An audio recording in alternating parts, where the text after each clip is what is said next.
Dans cette vidéo, je vais vous présenter pourquoi et comment inclure un filtre dans un autre.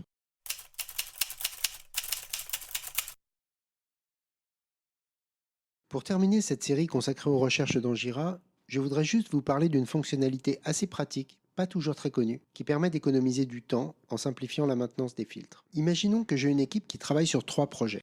Le projet Teams in Space, le projet Team Travel Web et le projet Plateforme. Je souhaite trouver l'ensemble des demandes ouvertes sur ces 3 projets.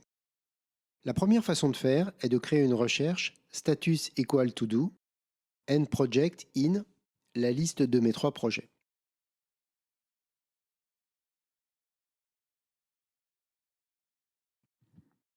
Mais j'ai également besoin de trouver toutes les demandes non résolues qui concernent cette équipe. À nouveau, je vais faire une recherche resolution is empty, end project in et l'énumération de mes 3 projets. Déjà à ce stade, c'est assez fastidieux puisque à chaque fois que je dois faire une recherche qui concerne mon équipe, je suis obligé d'énumérer les projets. D'autre part, si l'équipe en question se voit affecter un 4e projet, je devrais reprendre chacun des filtres pour le mettre à jour. Une première façon d'adresser ce problème est d'utiliser la catégorie de projet, chaque projet pouvant être associé à une catégorie. Il s'avère que dans mon exemple, ces 3 projets appartiennent à la catégorie WebTeam, et que par conséquent, je vais pouvoir faire une recherche en m'appuyant sur le critère catégorie. Catégorie égale WebTeam, and status égale To-Do. Notez que le critère catégorie est accessible uniquement en recherche avancée. Alors en utilisant cette fonctionnalité, si j'ajoute un nouveau projet à la catégorie WebTeam, la requête n'a pas besoin de maintenance particulière. Par exemple, si j'ajoute le projet iOS à la catégorie, mes requêtes continueront de fonctionner. Alors cette méthode est pratique, mais elle a 2 limites.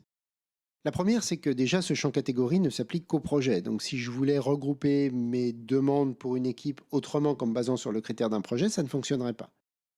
Deuxième limite, un projet ne peut appartenir qu'à une seule catégorie. Donc imaginons maintenant que, en plus du regroupement par équipe comme c'est le cas ici, j'ai besoin de consolider mes projets en les classant dans une catégorie projet stratégique ou projet non stratégique, et de faire référence à cette liste de projets de façon la plus simple possible. Ma suggestion, c'est de créer une recherche, demande des projets stratégiques, avec comme critère la liste des projets concernés. Par exemple, Project in, iOS App, Android App, Web Browser App.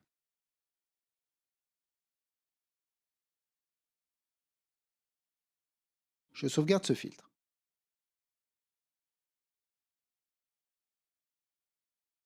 Maintenant, si je veux obtenir la liste des demandes à faire des projets stratégiques, je peux créer une recherche status égale to do, and filter égale demande des projets stratégiques.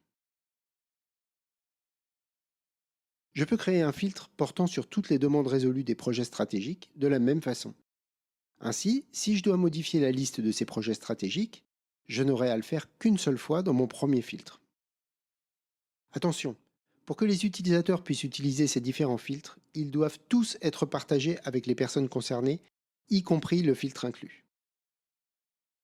J'espère que cette vidéo vous aura été utile et qu'elle vous aidera à organiser correctement vos filtres pour gagner du temps en maintenance. À bientôt.